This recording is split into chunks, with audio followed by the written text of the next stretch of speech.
کبھی کوئی خطا ہو جائے، غلطی ہو جائے، گناہ کا صدور ہو جائے اور انسان فوراً توبہ کر لے، فوراً رجوع کرے، پشیمانی اسے ہو جائے، عزم مصمم کر لے دوبارہ میں نہیں کروں گا، تو اللہ بخش دے گا۔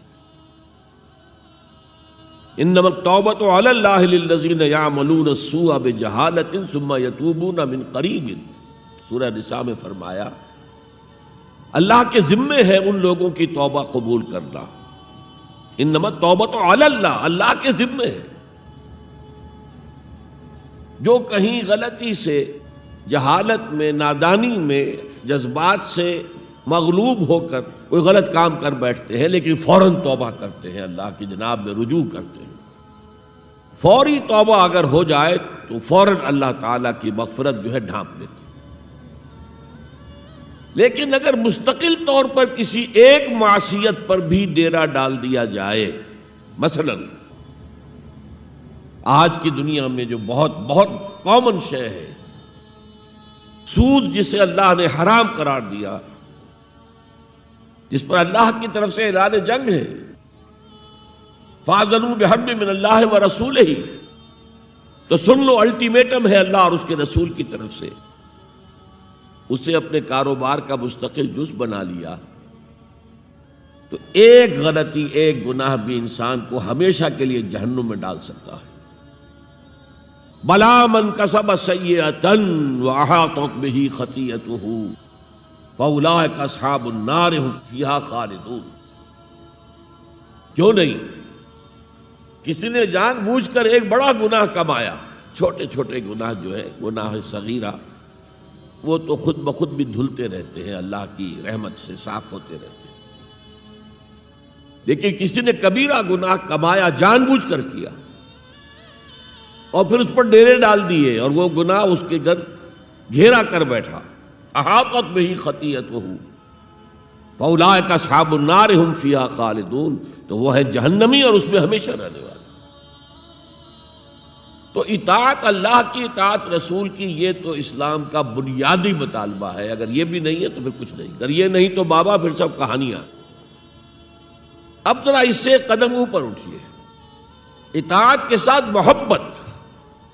جب اللہ کی اطاعت کے ساتھ اللہ کی محبت جمع ہو جائے گی تو اس کا نام ہے عبادت۔ امام ابن تیمیہ رحمۃ اللہ علیہ کے جو شاگرد رشید ہیں، حافظ ابن قیم رحمۃ اللہ علیہ، انہوں نے عبادت کی ڈیفینیشن کی ہے۔ عبادت کیا ہے؟ العبادت تجمع اصلین، دو بنیادی چیزوں کو جمع کرنے سے عبادت وجود میں آتی ہے، غایت الحب وغایت الذل والخضوع، حد درجے کی اللہ کی محبت اور حد درجے میں اللہ کے سامنے گویا کہ پست ہو جانا، جھک جانا، بچھ جانا، انتہائی اطاعت، انتہائی محبت۔ انتہائی میں کیوں کہہ رہا ہوں؟ سورہ بقرہ کے 20ویں رکوع کی پہلی آیت ہے، والذین آمنوا اشد حبا للہ، اور جو لوگ صاحب ایمان ہوتے ہیں وہ شدید ترین ہوتے ہیں اللہ کی محبت میں۔ بعد میں یہ تو مثبت انداز ہے، منفی انداز میں جو آیت آئی ہے وہ بہت سخت وعید والی ہے، وہ میں بعد میں آپ کو سناؤں گا، تلاوت میں نے کی ہے۔ فارمولہ یہ ہے، اللہ کی اطاعت جمع شدید محبت برابر ہے عبادت کے، اور یہ عبادت جو ہے ہمارا مقصد تخلیق قرار دیا گیا۔ سورہ زاریات کی یہ آیت آپ میں سے حضرات کے علم میں ہوگی، وَمَا خَلَقْتُ الْجِنَّ وَالْإِنسَ إِلَّا لِيَعْبُدُونَ، میں نے جنوں اور انسانوں کو نہیں پیدا کیا مگر صرف اپنی عبادت کے لیے۔ یہ ہمارا مقصد تخلیق ہے۔ اس میں سے اطاعت والے حصے کی صحیح ترجمانی کی شیخ سعدی رحمۃ اللہ علیہ نے، زندگی آمد برائے بندگی، زندگی تو آئی ہے اطاعت کے لیے، بندگی کے لیے، غلامی کے لیے، عبدیت کے لیے۔ زندگی آمد برائے بندگی، زندگی بے بندگی شرمندگی۔ اگر اللہ کی بندگی ہی نہیں ہے تو سراسر شرمندگی ہے یہ، اور کچھ بھی نہیں۔ تو اللہ تعالیٰ کی عبادت جس کے لیے ہمیں پیدا کیا گیا، اسی کی دعوت تمام رسولوں نے دی۔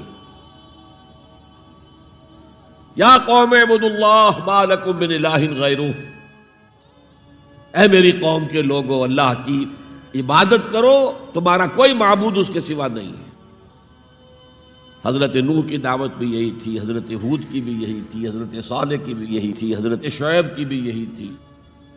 بس فرق کیا ہے کہ پہلے رسول آتے تھے اپنی اپنی قوموں کی طرف صرف، لہذا آپ کو ان رسولوں کے ضمن میں ملے گا یا قوم اعبدوا اللہ ما لکم من الہ غیرہ، اے میری قوم کے لوگوں، اللہ کی عبادت کرو، اللہ کی بندگی کرو، اللہ کی پرستش کرو، اسی کو اپنا محبوب اصلی بناؤ اور اس کے ہر حکم کی اطاعت کرو۔ یا قوم اعبدوا اللہ ما لکم من الہ غیرہ۔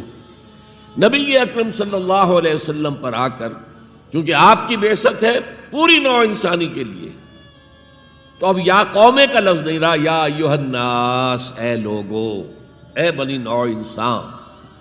یا ایھا الناس اعبدوا ربکم الذی خلقکم والذین من قبلکم لعلکم تتقون، اے لوگو عبادت کرو، بندگی کرو، پرستش کرو اپنے اس رب کی جس نے تمہیں بھی پیدا کیا اور جو تم سے پہلے تھے ان کو بھی پیدا کیا، تاکہ تم بچ سکو۔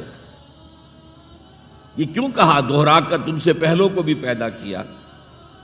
اس لیے کہ اکثر و بیشتر گمراہ لوگ، مشرکین کیا کہتے تھے اپنے رسولوں سے کہ ہم تو بس جی اپنے آباء و اجداد کے راستے پر چلیں گے، ما وجدنا علیہ آباءنا، جس طریقے پر، جس طرز عمل پر ہم نے اپنے آباء و اجداد کو پایا ہے ہم نے اسی پر چلنا ہے۔